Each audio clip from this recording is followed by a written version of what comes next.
The Shahnameh, or Book of Kings, is a really important book. It shows us the amazing history and culture of Persia.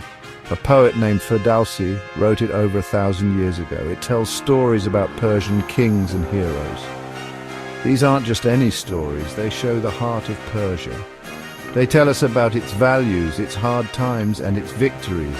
One of the saddest and most famous stories is about the fight between Rostam and Esfandiar. This fight, because of duty and fate, shows us what it means to be a hero, to be loyal, and how power can be a bad thing. This story has been important for many, many years. It shows us how being brave can be hard for a country. It shows us how bad blind ambition can be and how powerful feeling sorry can be. The fight between Rostam and Esfandiar is a very sad story that never gets old. It reminds us that even the strongest heroes can't always control what happens to them.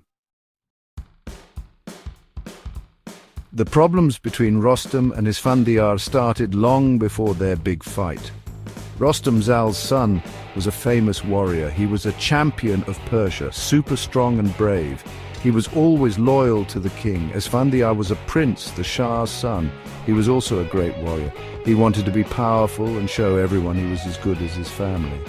There was a prophecy, a prediction about a fight between Rostam and someone from Esfandiar's family. People whispered about this prophecy. They said it would be a terrible fight that would change Persia forever. It said a hero would die, but no one knew which one. This made everyone nervous. Rostam, Esfandiar and their families were all worried.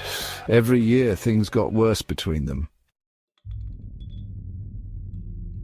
The problems between Rostam and Esfandiar got really bad when the Shah, Goshtasp, put Esfandiar in jail. Goshtasp listened to bad advice and wanted more power for himself. He was scared of how popular his son was becoming. Esfandiar, to show he was loyal and make his dad happy, made a dangerous deal. He said he would capture Rostam and bring him to the Shah in chains. But this was very hard to do. Rostam knew about the prophecy and didn't want to fight. He sent messengers to Esfandiar, asking him to stop and avoid a terrible fight. He reminded him that they were both loyal to Persia. Rostam even offered to talk to the Shah himself.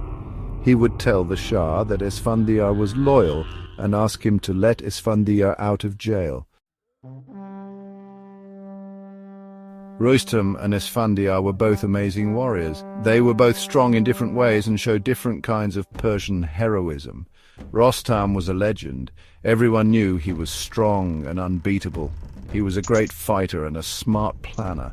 He had lots of experience from fighting in many battles. Esfandiar was young and ambitious. He was very fast and never gave up.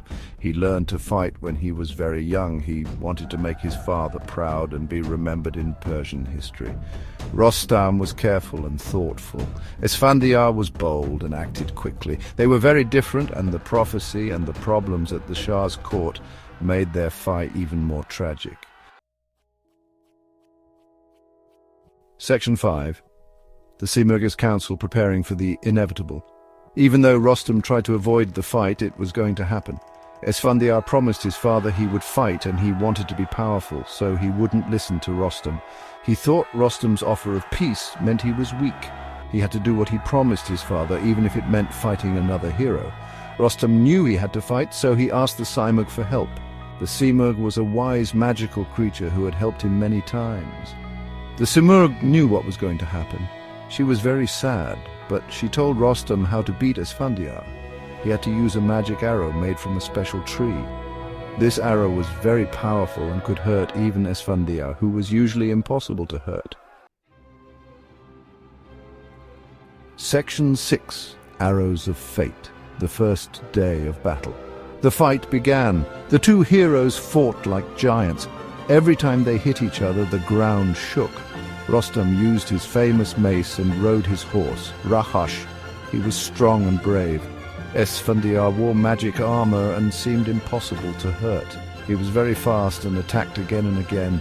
He made Rostam fight harder than ever before. When the sun started to set, no one was winning. Both warriors were hurt, but neither one had given up. Section 7. The Piercing Truth, a Tragic Turn. On the second night, the Simurgh came to Rostam in a dream.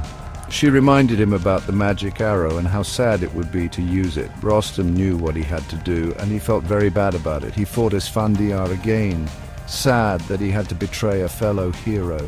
The magic arrow, controlled by fate and shot by Rostam, hit Esfandiar right in the eyes, the only place he could be hurt. The great warrior fell to the ground. Section 8. The price of victory. Rostam won, but he wasn't happy. He had killed a hero, a fellow warrior. Esfandiar only fought because of the Shah and his own sense of duty. Rostam felt terrible when he saw Esfandiar dead. He cried and yelled, wishing he had never been born. He held Esfandiar's body and felt very sad. He had killed a hero and made both their families and maybe all of Persia very sad. Section 9. Echoes of Battle, Legacy and Lament.